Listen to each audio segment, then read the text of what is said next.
Hello students, मैं सोनू कामरिया अपने YouTube channel SK learning world में आपका हार्दिक स्वागत करता हूं। मैं आज आपको फोटोसिंथेसिस की प्रोसेस सिखाने जा रहा हूं। क्लास 10th बायोलॉजी का एक मोस्ट इम्पॉर्टेंट टॉपिक है फोटोसिंथेसिस और इसकी इवेंट्स, है ना। तो ये अभी हम अगले 5 मिनट में कवर करने वाले हैं, तो ध्यान दीजिए और अच्छे से समझिए। देखिए, जैसा कि आपको यहाँ एक इक्वेशन दिख रही है ना। इस इक्वेशन में क्या 6CO2 प्लस 6H2O है ना। 6CO2 प्लस 6H2O जो है ये क्लोरोफिल और सनलाइट की प्रेजेंस में रिएक्शन कर रहे हैं, एक दूसरे से रिएक्ट कर रहे हैं और C6H12O6 प्लस 6O2 बना रहे हैं। ठीक है, इसमें आपको दिखाई दे रहा है 6CO2 12H2O, लेकिन 6H2O वापस से प्रोडक्ट के फॉर्म में भी रिमूव हो रहे हैं, इसलिए हमें ये 6CO2 लिखने की ज़रूरत नहीं है और 12 की जगह हम क्या कर सकते हैं 6H2O करेंगे तो ज़्यादा बेटर होगा। ये इक्वेशन अपने लिए ज़्यादा बेटर होगी, क्योंकि 12 में से 6H2O तो वापस इधर आ रहे हैं, तो इनका कोई सेंस नहीं निकलता। इसलिए देखिए ये इक्वेशन 6CO2 प्लस 6H2O मिलकर के यहाँ C6H12O6 और क्या बना रहे हैं 6O2। ये है फोटोसिंथेसिस की इक्वेशन। देखिए क्या होता है फोटोसिंथेसिस। प्लांट जिस प्रोसेस के थ्रू अपना फूड बनाते हैं उसे हम फोटोसिंथेसिस बोलते हैं। और फोटोसिंथेसिस की प्रोसेस में प्लांट करते क्या है एक्चुअली, तो प्लांट के अंदर जो भी ग्रीन पार्ट्स ऑफ प्लांट है, स्पेशली लीव्स, उनके अंदर क्लोरोप्लास्ट होता है, जिसके अंदर क्लोरोफिल नाम का एक पिगमेंट होता है। इस क्लोरोफिल नाम के पिगमेंट की हेल्प से ये प्लांट जो है ना, ये लीव्स जो है वो सनलाइट को कैप्चर करती हैं और इस सनलाइट की प्रेजेंस में कार्बन डाइऑक्साइड और वाटर की रिएक्शन होती है और ग्लूकोज और ऑक्सीजन बनता है। ठीक है, इसी प्रोसेस को हम क्या बोलते हैं फोटोसिंथेसिस बोलते हैं। अब ये कार्बन डाइऑक्साइड और वाटर आता कहाँ से है, तो रूट्स जो हैं, प्लांट की रूट्स, वो वाटर को सॉइल से एब्जॉर्ब करती हैं और जो प्लांट की लीव्स में बने हुए स्मॉल पोर्स जिन्हें हम स्टोमेटा बोलते हैं, उनके थ्रू लीव्स जो है वो क्या ले लेती है, कार्बन डाइऑक्साइड को एटमॉस्फेयर से गेन कर लेती है। तो स्टोमेटा की हेल्प से एटमॉस्फेयर से कार्बन डाइऑक्साइड प्लांट्स ले लेता है ना, प्लांट ले लेते हैं और रूट्स की हेल्प से वाटर ले लेते हैं और क्लोरोफिल जो कि किस में प्रेजेंट है, लीव्स के अंदर या ग्रीन पार्ट्स ऑफ प्लांट्स में, उनकी हेल्प से सनलाइट कैप्चर कर लेते हैं।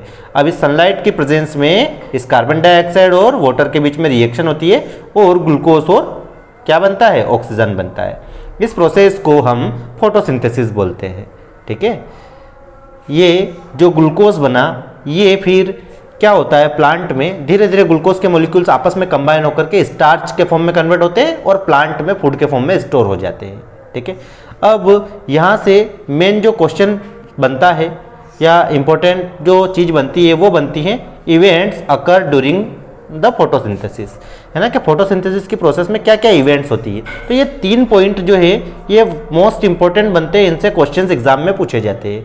देखिए क्या है फर्स्ट पॉइंट, सबसे पहले फोटोसिंथेसिस में कौन सी इवेंट होती है, तो absorption of light by chlorophyll, है ना। जो लीव्स के अंदर क्लोरोफिल है वो क्या करता है, लाइट को एब्जॉर्ब करता है सबसे पहले, तो ये फर्स्ट स्टेप है।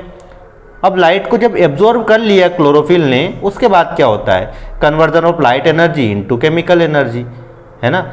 ये लाइट एनर्जी जो है ये केमिकल एनर्जी यानी ग्लूकोज के फॉर्म में कन्वर्ट होती है। ठीक है, और splitting of water molecules into hydrogen and oxygen, ये वाटर मॉलिक्यूल्स जो है ये ब्रेक होते हैं, टूटते हैं और इनका ऑक्सीजन और हाइड्रोजन अलग अलग हो जाता है। ठीक है, H2 और O2 इनका अलग अलग हो जाता है। अब ये जो हाइड्रोजन है वाटर मॉलिक्यूल्स का, ये तो कार्बोहाइड्रेट यानी ग्लूकोज बनाने में चला जाता है और जो ऑक्सीजन है ये 6CO2 के फॉर्म में जो रिलीज हुई है ये वाटर की ही ऑक्सीजन होती है ना। तो क्या हुआ, फर्स्ट स्टेप में तो इस क्लोरोफिल ने सनलाइट को एब्जॉर्ब किया, यह फर्स्ट स्टेप हो गई absorption of light energy by chlorophyll. Second step में क्या हुआ कि ये जो लाइट एनर्जी है ये केमिकल एनर्जी में कन्वर्ट हुई और वाटर मॉलिक्यूल्स स्प्लिट अप हो गए, है ना। वाटर मॉलिक्यूल्स स्प्लिट अप हुए, ब्रेक डाउन हुए और हाइड्रोजन और ऑक्सीजन अलग अलग हो गया। अब उसके बाद में ये कार्बन डाइऑक्साइड जो है इसका रिडक्शन हो गया और रिडक्शन होकर के कार्बोहाइड्रेट बन गया, है ना। रिडक्शन कैसे, किसी भी कंपाउंड के अंदर क्या होता है, अगर हाइड्रोजन ऐड हो जाता है तो उसे हम बोलते हैं रिडक्शन। और यहाँ 6 CO2 था, इसमें यहाँ पर वाटर मॉलिक्यूल में से जो हाइड्रोजन निकले वो जाकर ऐड हो जाएंगे, इसलिए हम बोल रहे हैं कार्बन डाइऑक्साइड का रिडक्शन हो गया और क्या बन गया, कार्बोहाइड्रेट बन गया। तो ये 3 स्टेप्स फोटोसिंथेसिस की प्रोसेस में टोटल होती है ना। फर्स्ट स्टेप में क्लोरोफिल जो है ये लाइट एनर्जी को एब्जॉर्ब करता है, उसके बाद सेकंड स्टेप में ये लाइट एनर्जी केमिकल एनर्जी में कन्वर्ट होती है और वाटर मॉलिक्यूल स्प्लिट अप हो जाते हैं, हाइड्रोजन और ऑक्सीजन इसका अलग अलग हो जाता है। और थर्ड स्टेप में इस कार्बन डाइऑक्साइड का रिडक्शन हो जाता है किसमें, कार्बोहाइड्रेट में, ठीक है। ये फोटोसिंथेसिस की प्रोसेस कंप्लीट। तो ये तीनों स्टेप्स आप अच्छे से याद रखिएगा, ठीक है। Thank you.